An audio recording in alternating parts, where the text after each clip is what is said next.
Deməli, qrupa atdığımız sualın izahına baxırıq. Bizdən belə bir üçbucağı verib və üçbucağa bir qövs çəkib.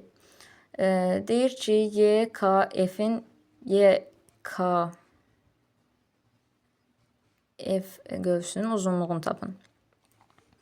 İndi biz bunu necə tapırıq? Bizə şərtdə deyir ki, YKF, yəni bu B nöqtəsinin ətrafına çəkilmiş bir çevrənin bir hissəsidir.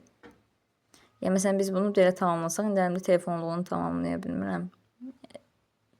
Nəysə də belə bir çevrənin mərkəzidir. Yəni, tamamlayanda belə alınır. Və bizə verir ki, B nöqtəsi həmin çevrənin mərkəzidir. Deməli, mən B-dən K-ya bir dənə xətt çəksəm, olacaq radius. Və bilirik ki, bizə K nöqtəsində şərtdə verdiyi kimi üçbucağın medianların kəsişmə nöqtəsi kimi verib. Yəni, bura medianların kəsişmə nöqtəsidirsə, BM medianı 2-nin 1-ə nisbətində bölünüb. Yəni, bura 2K-dır, burada K-dır. 9K yox, yəni K olaraq da. Bura K-dır, bura 2K-dır, burada K-dır. Və əgər ki, K-nı 9 götürsək, çünki KM-i bizə 9 verib. Onda 2K bərabər olacaq 18-ə.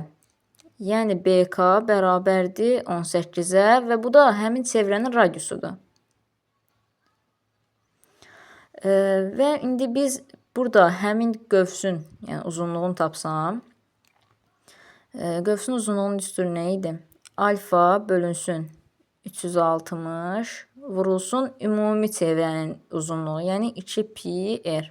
Bu ədədin hissəsini tapmaq kimi bir şeydir. Yəni, bu ədədin elə bil ki, özüdür. Bu da həmin o hissə göstərən hissədir. Hissə göstərən kəsirdir, belə deyək. İndi burada alfamız bizə 50 dərəcə vermişdi. Yazıram 50 bölünsün 360 vurulsun 2 pi r-i də nə tapmışıq? 18.